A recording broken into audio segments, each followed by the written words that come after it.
Nah, malam itu di Magelang, udara kamar yang awalnya itu dingin, tahu-tahu berubah jadi panas. Dan kemudian seseorang terbangun, guys. Nah, begitu dia membuka mata, pandangannya itu langsung mengarah ke pintu kamar yang anehnya udah kebuka. Nah, di situ dia ngeliat, guys, ada pocong yang melayang-layang mondar-mandir di depan pintu. Dan yang lebih seremnya lagi, si orang ini tuh sampai nggak bisa gerak, bahkan nggak bisa teriak karena kemunculan si Ocong. Halo guys, udah siap dengerin cerita yang bikin merinding belum? Siap merinding bareng nggak? Jadi di sini kita akan membawakan pengalaman-pengalaman horor dari netizen di Quora. Jadi Quora ini merupakan situs atau aplikasi yang di dalamnya itu banyak orang yang memberikan atau nge-share pengalaman-pengalaman atau cerita-cerita mereka, guys. Salah satunya itu cerita horor yang akan kita bawakan di sini. Tapi nggak tahu ya guys ya, apakah ceritanya ini nyata atau fiksi. Tapi yang jelas cerita-cerita ini tuh berhasil bikin kita merinding karena emang seserem itu, guys. Dari yang diganggu pocong, terus ada rumah joglo angker, sampai ada yang camping dan salah satu temennya itu mengalami kesurupan. Daripada penasaran, langsung aja kita masuk ke ceritanya. Eits, bagi kamu yang gak berani nonton video ini sendirian, jangan dipaksakan untuk menontonnya karena bisa saja kamu ngompol di celana. Karena cerita yang pertama ini adalah tentang pocong, dikasih soundtrack dulu ya mungkin ya. Ribet, badai ribet, dengar cerita yang belum tentu benernya. Mata merem gak bisa rapet, minum kopi makan kue pancong. Kalau malam pada merengket, takut setan, takut pocong. Widih. Ingat gak guys, itu soundtrack sinetron apaan? Yang tahu komen aja jebakan umur ini. Nah, cerita yang pertama ini ada pintu kamar ditunggu pocong. Jadi kejadiannya ini tuh terjadi di tahun 2003 silam, guys. Di suatu desa kecil di Magelang, Jawa Tengah. Nah, kejadiannya itu bermula kurang lebih beberapa hari setelah omnya si penulis ini meninggal, guys. Ini sedikit gambaran aja ya. Jadi si penulis ini waktu itu masih SD. Dan si penulis ini tuh tinggal bersama kakeknya, guys. Cuma berdua doang. Karena orang tuanya itu lagi bekerja di luar kota. Bisa dibilang merantau ya. Nah, rumah si omnya itu cuma dekat, 2 rumah 1 tembok. Jadi amping-ampingan gitu loh. Amping-ampingan itu bahasa Indonesia apa? Bersebelahan. Iya, bener kayak rumahnya temanmu itu, Mas. Iya. 2 rumah dijadikan 1, Bener. dipinggir tembok gitu berarti ya.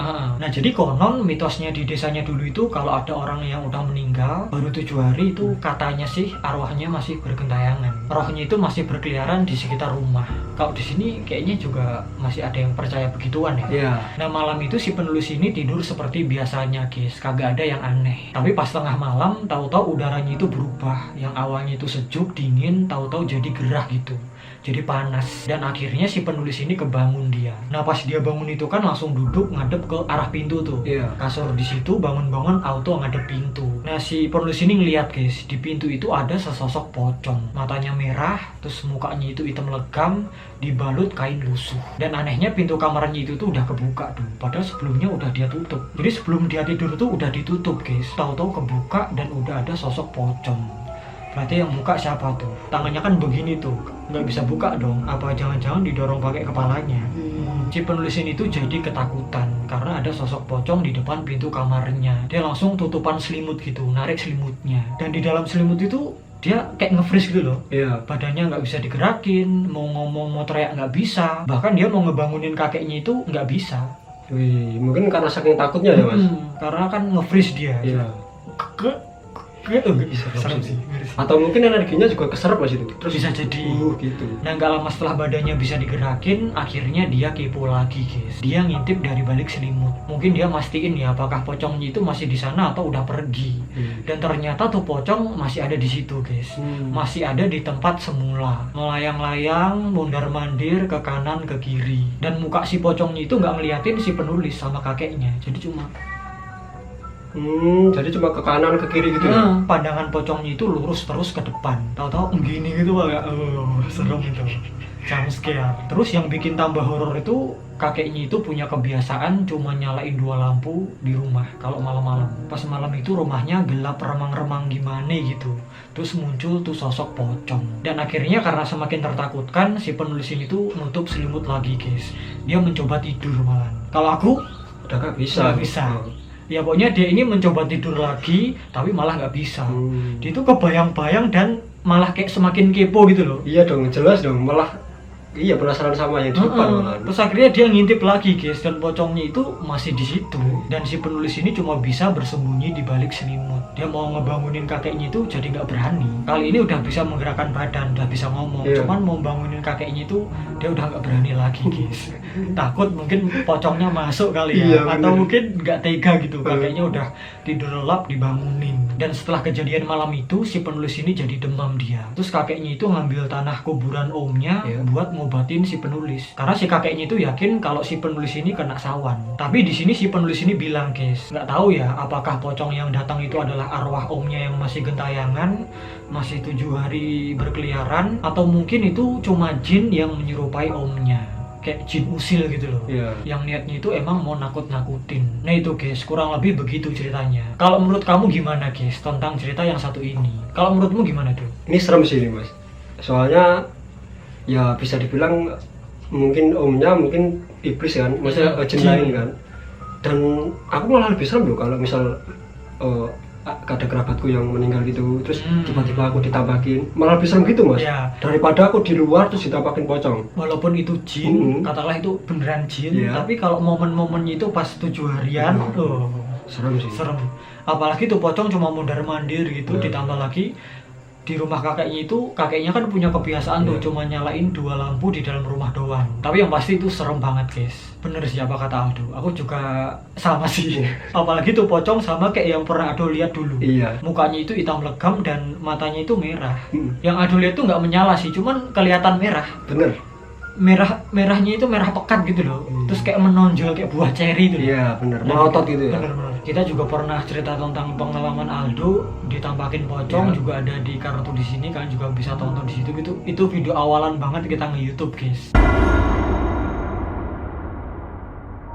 Di cerita yang kedua ini ada yang judulnya Rumah Joglo Angker yang akan diceritakan sama Aldo. Nah itu ceritanya gimana tuh? Jadi gini mas, ceritanya ini berasal dari temanku. Sebut aja temanku ini namanya Via. Nah Via ini sekolah di salah satu SMK di Wonogiri. Dan waktu kejadiannya ini tuh pengalamannya ini kejadian tahun 2020. Waktu mereka itu masa-masa PKL. Nah tahun 2020 itu kan PKL-nya dia waktu bulan Januari sampai Maret kan, sampai Maret akhir. Itu masih full mas dia mas. Meskipun zaman Covid kan itu kan. Covid itu kalau nggak salah kan Maret akhir ya. Ya barunya nyebar di Indonesia itu baru Maretan. Ya Awal-awal tuh belum.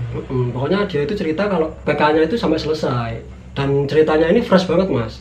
Sebenarnya dia itu nggak mau cerita, tapi karena aku paksa gitu kan, akhirnya dia mau cerita meskipun agak takut. Pada waktu itu kan hari Minggu kan, si Via ini punya 2 temen. Nah mereka bertiga akhirnya milih PKL itu yang agak jauh gitu loh mas dari rumahnya, dari kabupatennya, yaitu di luar kabupaten, di kabupaten sebelah. Kita nggak usah jelasin ya kabupaten mana, tapi kamu tahu lah, soalnya udah aku ceritakan ke kamu. Iya. Dan ibunya itu bilang, Via, kalau bisa ini ya cari kos atau kontrakan di sekitar situ. Soalnya kalau pulang ke rumah kan jauh kan mas, harus wirawiri gitu. Dan Via juga setuju. Akhirnya pas minggu itu mereka survei lokasi ke tempat PKL itu. Singkat cerita sampai di tempat PKL kan, ketemu sama bapak pemilik PKL, sama di konveksinya itu. Terus mereka itu ngecek-ngecek gitu kan. Senin udah PKL, minggu itu mereka bener-bener ngecek gitu, ngecek tempat PKL-nya itu seperti apa sih gini, terus apa yang dikerjain, terus kan nyatet-nyatet data gitu loh mas. Terus Via ini pas akhir-akhir kan udah ngecek semua, akhirnya dia bilang ke pemilik konveksi, Pak di sekitaran sini ada nggak sih kos atau kontrakan deket gitu. Nah pemilik konveksinya itu bilang ada mas kontrakan, kalau kos nggak ada, tapi kontrakannya itu agak jauh dari tempat PKL-nya itu. Dan akhirnya ketiga orang ini Via sama 2 temannya, mereka tuh mikir, wah agak jauh ya gimana mereka itu bertiga ke situ cuma diantar sama bapaknya Via, dan nggak ada sepeda motor kan, karena emang diniatin cari kos yang deket situ. Akhirnya Pak konveksinya ini malah menawarkan tempat, aku ada 1 tempat kalau mau gitu, harganya juga murah meriah ya kan. Nah akhirnya mereka ngecek ke tempatnya itu. Jadi itu gini mas, ada 3 gedung, ada 3 bangunan. Bangunan pertama itu konveksinya itu, yang mana konveksinya itu gede, terus memanjang ke belakang. Ya. Terus yang tengah itu ada rumah modern, ada rumah ya orang kaya gitu loh mas, di tengahnya itu. Dan itu adalah rumah pemilik konveksinya. Dan di kanannya lagi, di paling ujung ada rumah joglo tua, Ya. yang mana rumahnya itu agak menjorok ke belakang. Soalnya kan rumah joglo kan di depannya ada latar Ya, ada yang halamannya luas gitu. ya yang biasanya. luas itu kan. Nah, akhirnya mereka dibawa ke rumah joglonya ini. Dan Pak konveksinya bilang, ini rumahnya yang mau ditempati, mau nggak gitu. Ya udah Pak, akhirnya mereka bertiga masuk ke dalam. Nah pas masuk ke dalam itu katanya Via bilang gini Mas, dia bilang ke aku gini, kesan pertamanya tuh biasa aja, karena emang rumahnya itu unik Mas, kayak rumah keraton gitu Mas. Khas Jawa gitu. Iya, khas Jawa, kayak ada pawan itu loh Mas, kayak Ya, tahu tahu, tahu. Ya nggak ada apa-apa, rumahnya juga bersih, luas juga, terus kan ya jarang ditempatin kan, cuma nggak ada barang-barang kayak TV gitu, nggak ada. Nah di situ Pak konveksinya ini bilang, di sini ada 4 kamar, 3 kamar sejajar berjajar gitu kan, terus ada 1 kamar di depannya. Tapi Pak konveksinya ini bilang, apapun yang terjadi jangan pernah membuka pintu kamar tengah, pokoknya jangan dibuka. Dan mereka bertiga menyetujuinya dong, karena mereka juga tamu kan. Ya. Mereka juga udah gimana ya, udah murah, dikasih tempat tinggal sama pemilik konveksi, deket juga, siapa coba yang mau nolak ya kan. Cuma satu aturan itu doang kan. Iya. Jangan buka pokoknya yang pintu tengah itu. Akhirnya mereka negosiasi, mereka deal Mas, dan itu murah banget Mas, 300.000 loh Mas. Per bulan. Iya, sebulan 100.000. Oh, sebulan 100.000 malah. Tiga bulan 300.000. Oh, berarti 3 bulan 300.000 gitu ya. Dan listriknya itu udah ditanggung sama pemiliknya. Enak ya termasuknya. Enak. Akhirnya mereka kan setuju kan Mas. Terus ya udah, akhirnya kan itu minggu. Pas minggunya mereka pulang lagi, akhirnya Senin balik lagi, bawa barang-barang dan menetap di kosnya itu, di kontrakannya itu, di rumah joglo itu. Dan mereka ya biasa-biasa aja, PKL hari pertama, hari kedua pulang nggak ada apa-apa, nyapu seperti rumahnya pada biasanya kan, nggak ada kejanggalan, kejadian apa-apa. Sampai bulan pertama penuh.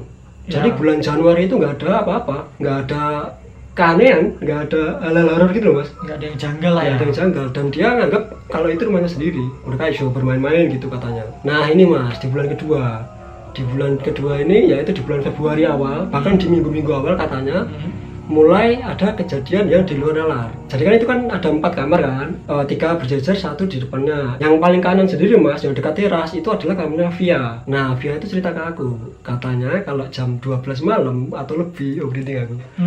Katanya ada suara orang nyapu di terasnya, tapi nyapunya itu bukan yang sapu biasa Mas, sapu hijau tahu kan? Tahu. Nah itu beberapa jam gitu. Tapi si Via ini masih positive thinking. Mungkin suara apa gitu. Tapi dia bilang gini Mas, mungkin itu adalah tukang sapu atau orang yang berprofesi sebagai tukang sapu di pemdanya situ, di pemerintahan daerah situ. Soalnya kan beda kabupaten. Jadi dia nggak tahu Mas, kalau itu apakah tukang sapu di kabupatennya sini atau enggak, kan beda kabupaten kan itu kan. Dia masih positif tinggi gitu loh Mas, bayangin coba. Malam-malam Mas. Malam di depan teras loh itu. Nah, ya kan? Iya sih, kalau aneh sih masa orang itu malam-malam terus di rumah orang, harusnya kan kayak di tempat-tempat umum gitu. Itu benar-benar deket banget. Terus dia masih mengabaikannya, paling ya itu tadi kan. Sampai pagi dia tidur pulas, nggak ada apa-apa. Ke PKL-nya kan dekat, jalan kaki bertiga itu. Pulang juga nggak ada apa-apa, malamnya lagi. Jadi di hari kedua ini, si Via dengar lagi ada suara kayak gitu lagi Mas. Terus kayak pola berulang gitu loh Mas. Jamnya juga sama. Sama, jam 12 lebih. Dan itu sampai jam 3 orang katanya. Berjam-jam loh itu, kayak mondar-mandir gitu, srek. Tapi Via masih berpositif thinking. Nah ini Mas janggalnya nih, paginya pas jam 7 mereka mau ke PKL bertiga ini. Pas mereka buka pintu, Via ngeliat kalau di depan terasnya itu kotor Mas. Maksudnya nggak kayak disapu. Kata nggak? Jadi cuma kayak suara aja. Kan jelas-jelas disapu tapi masih kotor gitu loh. Dan gini Mas, ini kan rumah joglonya madep ke jalan, Terus kan ada latarnya, halamannya yang luas kan. Nah di situ ada pohon mangga kayak di rumahku, tapi pohonnya itu nggak di deket halamannya, tapi agak menjorok ke trotoar jalan gitu loh Mas. Iya tahu. Nah itu tuh nggak di halamannya yang kotor, tapi di trotoar jalannya. Dan pas mereka mau ke PKL, pas berangkat kan ke tempat PKL masih kotor itu. Dan yang nyapu mereka bertiga pas sore-sore. Dan pas istirahat si Via ini cerita ke kedua temennya, semalam aku dengar ada suara orang nyapu di depan teras loh. Ternyata yang denger itu nggak cuma Via, tapi kedua temennya juga denger. Jadi mereka bertiga denger Mas, tapi nggak ada kejanggalan. Paling orang yang biasa gitu, udah biasa gitu. Nah akhirnya di pas malamnya itu kan udah pulang, malamnya si Via ini denger ada suara kerincing, keblonding gitu Mas. Kayak kelintingan gitu loh. Iya tahu. Iya tahu kan. Tahu. Dan di situ Via masih positif tinggi. Mungkin kucing lewat di atas atap. Di atas genteng, lewat gitu. Kalungnya itu ya. Iya, terus sampai pagi wirawiri aja itu Mas, sampai subuh sebelum subuh katanya. Terus lagi-lagi Via ini pas di PKL cerita ke kedua temennya, dan mereka bertiga juga dengar sama katanya, nggak cuma lewat di kawannya Via, lewat lurus ke kawannya temen-temennya gitu, terus putar balik gitu. Singkat cerita mereka pulang PKL kan. Nah waktu itu hari Sabtu, besok kan Minggu, besok libur. Mereka bertiga memutuskan untuk begadang. Mereka katanya mau nonton drakor atau dracin gitu loh Mas. Iya. Biasa ada cewek ya kan. Iya. Hanya mereka nonton tuh maraton film gitu kan, maraton drakor sampai jam 12 lebih. Nah ini pas jam 12 lebih berapa gitu katanya, tiba-tiba di kamar tengah, di kamarnya yang nggak boleh masukin tadi ya jendela gitu, itu ada suara orang mukul tembok. Dum dum gitu Mas. Padahal jelas-jelas kosong kan di kamar tengah. Mereka bertiga langsung panik, langsung histeris gitu, hihihi gitu. Terus semenjak kejadiannya ini, Via sama kedua temennya itu nggak berani keluar kamar, dan kedua temennya ini nggak berani pakai kamar yang berbeda. Jadi mereka itu Tidur bareng. Jadi kumpul jadi satu gitu. Nggak berani tidur di kamar masing-masing ya. Iya bener. Dan kamu tahu nggak Mas? Ini aku salut banget sama Via ini. Apa? Via masih positif thinking loh Mas. Dia itu malah mikir gini loh Mas. Oh mungkin kita itu di sini terlalu berisik. Terus dia jujur juga Mas, kalau sama teman-temannya itu sholatnya itu kayak diulur-ulur waktunya, jadi nggak tepat waktu. Jadi mulai besok tepat waktu gitu. Akhirnya singkat cerita besok kan Mas PKL terus pulang lagi seperti biasa. Pas pulang mandi maghriban, sehabis maghrib mereka itu ngaji tadarus, terus nyetel ayat-ayat murotal gitu ya kan. Nggak ada apa-apa itu sampai isya sholat gitu, masih tidur bareng bertiga. Nah ini setiap jam 12 lebih pasti ada aja suaranya. Yang kali ini tuh malah lebih serem. Habis dia ngaji, habis sholat mempeng gitu kan, malah lebih serem katanya. Katanya tuh orang yang nyapu itu semakin deket Mas suaranya. Itu lebih brutal. Terus mereka bertiga itu juga dengar, sama-sama dengar kalau di atapnya kamarnya Via itu, di gentengnya itu kayak ada suara orang jalan, tapi nggak pakai sendal. Suaranya semakin menjadi-jadi. Dan suara gemerincing atau keluntingan tadi itu semakin kayak wirawiri gitu loh Mas. Yang semula kan kayak cuma berdiam di situ, terus tiba-tiba kayak bergerak gitu. Dan ketiga orang ini, si Via sama kedua temennya nggak berani buka pintu sampai pagi. Nah ini bagian paling serem nih, menurutku paling seremnya ini sih. Jadi itu teror itu nggak setiap hari. Jadi kayak ada jedanya gitu Mas. Misal hari ini ada teror, besok nggak ada, besoknya ada, besoknya nggak ada. Kayak tentu gitu ya. Nah ini di bulan kedua, di minggu kedua ini. Wah brutal banget ini sih. Ini katanya tuh sampai mindahin barang Mas hantunya. Makhluk halusnya ini sampai mindahin barang. Jadi ada itu katanya makeupnya Via itu sampai tiba-tiba di dapur. Iya. Siapa coba yang mindahin dapur? Terus ada lagi kayak lipstick. Ya itu itu dipindah ke teras. Tiba-tiba ada di teras, dan mereka bertiga itu menjalani kehidupan itu hari-hari itu kayak gitu terus. Maunya di teror gitu, sehari terus, besok enggak, sehari terus enggak. Dan mereka itu enggak cerita ke siapa-siapa. Karena juga mau cerita ke siapa ya kan. Nah ini paling ekstrim ini, memasuki bulan ketiga, di bulan masa akhir PKL. PKL bagian akhir kan Maret kan itu kan. Di minggu pertama Maret langsung ada kejadian yang bener-bener mereka itu kayak wah nggak betah ini, nggak kuat ini nerusin PKL-nya gitu. Yang pertama ini ada 3 cerita ini Mas. Yang pertama Via pulang PKL kan, jam 5 PKL-nya itu. Pulang PKL, dia langsung mandi. Lah pas mandi, jebur-jebur gitu, tiba-tiba saklar lampunya itu ada yang mainin. Cetek. Dan kamu tahu nggak? Saklarnya itu ada di dalam kamar mandi. Jadi Via itu ngeliatin Mas, kalau saklarnya itu gerak sendiri. Gerak gitu. Mati nyala. Turun gitu ya, klak gitu. Dan di situ Via langsung teriak histeris, langsung pakai handuk, langsung lari. Nah ini lagi Mas, di hari yang sama kalau ini cerita ke dua temennya, tapi dua temennya itu kayak ya biasa aja gitu loh Mas. Kayaknya kan sebelumnya kan emang udah biasa kan dengan gitu. Nah yang teman kedua ini ceritanya jam 7-an lebih, dia tuh mau buat mie di dapur. Tiba-tiba si Via sama temennya yang satunya denger ada suara teriakan, wah gitu. Pas Via sama temennya ke dapur, temennya itu udah pingsan Mas temennya. Mie-nya itu belum sempat dimasak udah pingsan. Berarti itu teriakannya temennya. Betul. Dan akhirnya kan dibawa ke kamarnya Via kan.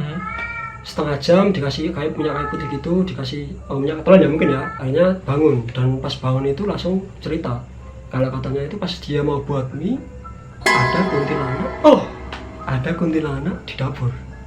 Ini kata ya kuntilanak itu duduk atau berdiri nggak tahu. Ini ada kuntilanak gitu.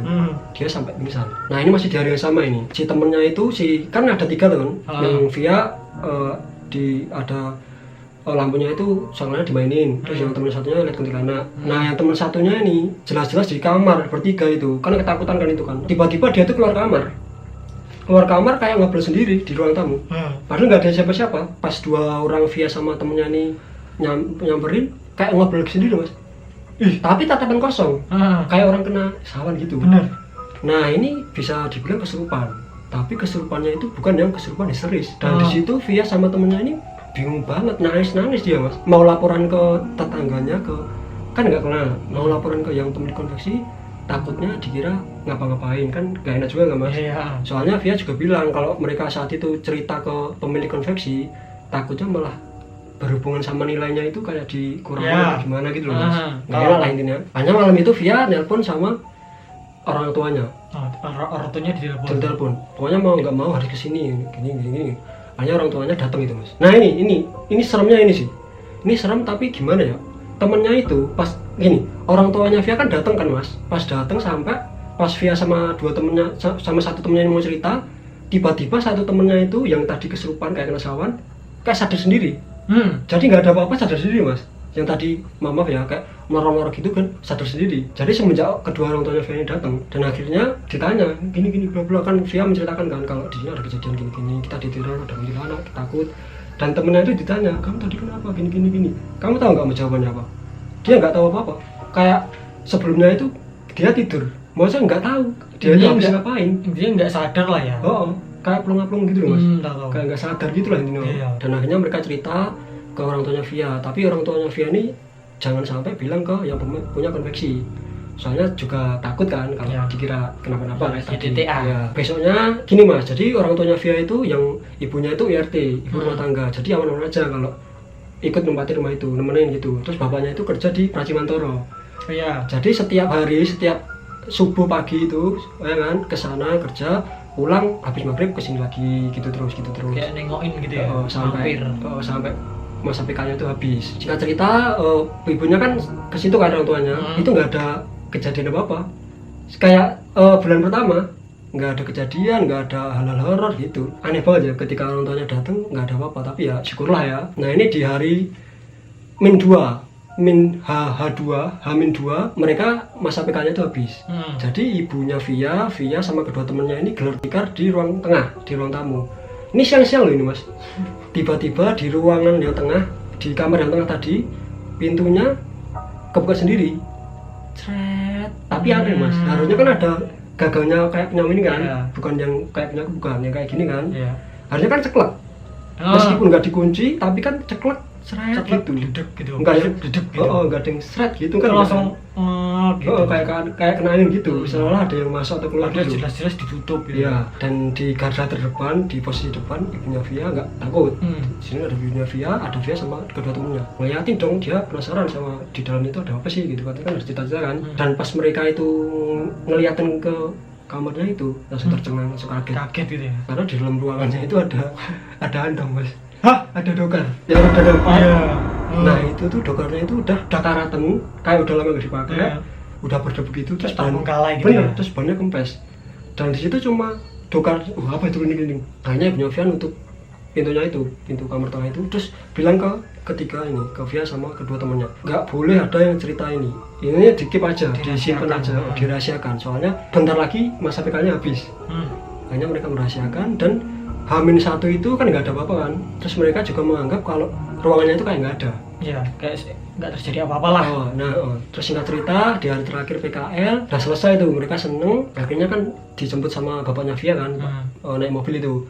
Si Via sama kedua temennya pamit sama bapak yang pemilik konveksinya itu. Bapak, mau pamit, terima kasih ya udah diizinin PKL di sini sama di tempat tumpangan rumahnya gitu. Terus dikasih transkrip kayak data nilai gitu. Terus bapaknya itu bilang, ya bener konveksi itu malah bilang mas, gimana, nyaman nggak nempatin rumah itu gitu katanya. Kayak udah gitu loh, tapi gak senyum, biasa gitu loh. Tapi Via bilang aman pak, nyaman gini. Terus malah bapaknya itu juga nanya, tapi kenapa kok bapak sama ibunya kesini gitu. Tapi di situ Via bohong kalau dia itu kangen ibunya dan nggak bisa jauh dari orang tuanya gitu. Padahal kan hasilnya kan diteror kan. Takut lah ya. Akhirnya udah pamit, orang tuanya juga pamit, mereka pulang bertiga, dianterin tuh satu-satu. Pas dalam perjalanan pulang kan, ibunya Via itu cerita. Nih PKL kali ini dijadikan pengalaman aja ya. Jangan diceritakan ke siapa-siapa. Boleh diceritakan tapi harus disensor semuanya mas. Iya. Nggak boleh nyebutin gitu. Terus ibunya juga bilang kalau suara kemelinting atau kemeruncing itu mungkin adalah bekas dari hasil energi yang dulu. Jadi dulu mungkin ada kuda kan, Ya. dikasih kalung gitu, Tahu. linting-linting gitu. Serem sih. Terus ibunya Via juga bilang kalau soal kuntilanak, soal ada yang nyapu, terus ada suara orang jalan di depan Di atas. di depan. Cuman kan ini dong Di di atas atas genteng. genteng. Itu katanya biarlah menjadi misteri. Jadi cukup tahu dan nggak usah diungkit lagi. Nggak usah cari tahu, ya cukup tahu Iya, lah. sekian ceritanya kayak gitu. Iya, Iya, serem sih. itu sih. Untung nggak ada suara klotak kaki kuda, itu tambah serem itu. Itu tambah serem.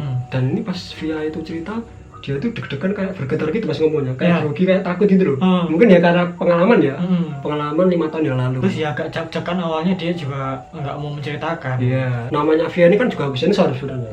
Ini bukan nama asli ya. Iya. Kenapa nggak sebut saja Bunga? Iya dong. Kayak di acara-acara TV sebut saja Bunga gitu ya. Yang paling bikin aku serem ya itu sih. Andong itu ya. Iya, sama kuntilanak tadi. Kuntilanak serem banget. Kalau pas waktu aku jegring gitu aku. Tapi gimana guys menurut kalian tentang cerita yang satu ini?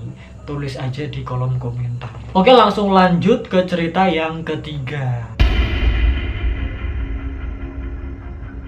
Nah, cerita yang ketiga ini ada judulnya Camping di Hutan. Jadi di sini ada seorang penulis yang punya pengalaman horor semasa dia masih kuliah, guys. Jadi waktu itu di malam hari, dia dan teman-temannya itu memutuskan untuk camping di sebuah hutan yang terkenal angker di daerahnya. Awalnya sih masih asik-asik aja, ketawa ketiwi, terus nyalain api unggun dan cerita-cerita horor kayak kita gini. Tapi pas tengah malam, tahu-tahu mereka itu mendengar ada suara aneh dari dalam hutan, guys. Kayak suara langkah kaki yang berat gitu loh. Slup. Cuman mereka itu nggak berani ngecek ke dalam hutan, guys, karena mungkin saking takutnya ya kan. Iya. Kita nggak tahu itu suara apaan. Dan yang bikin serem tuh waktu salah satu dari mereka mengalami kesurupan. Namanya itu Rina. Jadi waktu itu si Rina ini tahu-tahu kesurupan dia, teriak-teriak gitu. Cuman bukan suaranya, matanya itu melotot dan badannya kaku. Terus karena panik kan mereka, akhirnya salah satu dari mereka itu juga ingat kalau si Rina ini pernah cerita, guys. Sebelumnya itu si Rina pernah kesurupan juga di masa lalu gitu. Terus akhirnya mereka ini menghubungi keluarganya Rina. Dan gak lama-lama setelah keluarganya itu datang kan, si Rina ini akhirnya berhasil ditenangkan. Ya bisa gitu ya. Atau mungkin orang tuanya itu tahu penanganannya gitu ya. Karena kan mengingat sebelumnya pernah mengalami kesurupan juga tuh. Dan iya guys, semenjak malam itu, semenjak kejadian itu, mereka itu nggak berani lagi camping-camping di tempat yang punya reputasi horor, yang angker gitu. Dan bahkan pas mereka menceritakan pengalaman itu lagi tuh, mereka jadi kayak apa ya? Kayak vibes-nya yang pas mengalami itu kebawa lagi gitu loh. Iya, kayak trauma gitu ya. Jadi pas mereka cerita itu tahu-tahu jadi hening, jadi mencekam. Walaupun kejadiannya itu udah lama berlalu, tapi kenangan horornya itu masih membekas di ingatan mereka, guys. Kayak masih kebayang-bayang gitu, apalagi kalau diceritain lagi. Iya sih. Jadi rasa takutnya itu masih suka muncul. Dan pas mereka udah mengalami kejadian seperti itu, mereka baru percaya kalau yang goib-goib, yang kayak setan atau yang mistis-mistis itu beneran ada gitu loh. Karena mereka udah mengalami sendiri. Orang kan mereka sebelumnya itu juga skeptis gitu, guys, nggak percaya, menganggap kalau yang mistis-mistis itu cuma mitos belaka. Dan mereka pun juga memutuskan untuk nggak camping lagi di tempat-tempat yang punya reputasi horor, reputasi angker, kapok mereka, guys. Nah itu ya guys ya, cerita ketiga tentang camping di hutan angker. Kalau menurut kalian gimana guys tentang cerita yang satu ini? Apakah nyata ataukah karangan? Next ke cerita yang terakhir. Nah ini walaupun ceritanya itu singkat ya, sedikit, cuman dari judulnya udah serem. Judulnya itu Payung Keranda Jenazah. Ya mas, jadi si penulisnya ini kan waktu itu cuma tinggal sama kakeknya. Nah kebetulan kakeknya itu adalah tokoh di desanya. Jadi mungkin kayak ini mas, kayak tetua gitu mas. Iya. Jadi bisa dipercayalah di desanya itu. Dan para warga itu menitipkan amanah payung penggiring jenazahnya itu ditaruh di rumahnya kakeknya. Dan emang mas, payungnya itu ditaruh di teras depan, di pojokan teras depan gitu mas, di depan rumahnya gitu. Iya. Nah ini seremnya ini, katanya si penulis, setiap ada orang yang meninggal atau orang yang mau meninggal, misal besok ada orang yang meninggal kan, pasti payung pengiring jenazahnya itu akan bergerak-gerak sendiri, kayak gograk-gograk sendiri gitu loh, kayak menghentak-hentakkan ke tanah. Iya. Dan itu terjadi nggak hanya sekali 2 kali, bahkan sering. Kalau misal ada orang meninggal pasti kejadian kayak gitu. Nah rumahnya kakeknya ini atau si penulis ini emang dari makam itu nggak jauh mas, cuma 3 rumah, cuma keletan 3 rumah gitu loh, apa ya? Keletan itu apa ya? Jaraknya cuma 3 rumah doang. Benar. Guys. Jadi kelihatan banget mas kalau di depannya itu ada kuburan gitu. Makam. Ini yang paling serem sih ini sih. Kalau menurutku ya, pasti setiap ada orang yang meninggal, tetangganya itu dengar, termasuk si penulis ini. Kalau di makamnya itu kayak ada suara bom yang dijatuhkan di tanah mas. Kayak boom gitu, kayak ke liang lahat itu mas, kayak dijatuhkan Iya. boom gitu. Boom gitu, dan yang denger itu nggak aja si penulis ini. Maaf ya ketawa soalnya takut ya. Sangat tetangga juga ya. Oh, Ini serem. 5 rumah 6 rumah itu sampai denger semua. Ini malah ngingetin aku sama cerita yang ini mas, keranda di belakang balai desa. Cerita sedikit ya, cerita Iya, sedikit apa ya. apa-apa. Jadi aku kan punya temen, kita sebut aja T gitu ya. Nah dia itu punya Pak D. Nah Pak D-nya itu pendorong kereta jenazah. Nah waktu itu SD kan aku tanya ke Pak D-nya temanku itu, katanya dia cerita kalau misal besok ada orang meninggal atau akan ada orang meninggal gitu, pasti kerandanya itu atau kereta dorongnya itu gogol-gogol sendiri. Iya. Ini bukan keranda yang dipikul loh ya, Ini tapi kan yang dorong. didorong. Yang betul. jadul itu loh guys. Iya. Nanti kita taruh gambarnya di situ. Iya. Dan sampai sekarang dan akhirnya dipindah ke belakang balai desa mas. Udah kayak terbengkalai gitu, udah Betul. nggak dipakai lagi. Iya. Kita kan pernah nonton jelajah ke situ kan. Iya. Bagi kamu yang penasaran boleh tonton di sini guys. Kita tuh kayaknya pernah ya. Pernah 2018. Benar. Tapi bayangin deh, kamu dengar suara du gitu kan, Iya. bur, boom gitu, terus keluar lihat tetanggamu, Pak, yang ngurupin mercon siapa, yang nyalain mercon? Bukan suara mercon, ini suara dari kuburan. Apa kamu nggak? Langsung sih. Pasti aku langsung pindah rumah sih kalau itu. jujur ya. Dikira ada orang nyalain mercon atau kembang api, ternyata kata si tetanggamu suaranya berasal dari kuburan nih.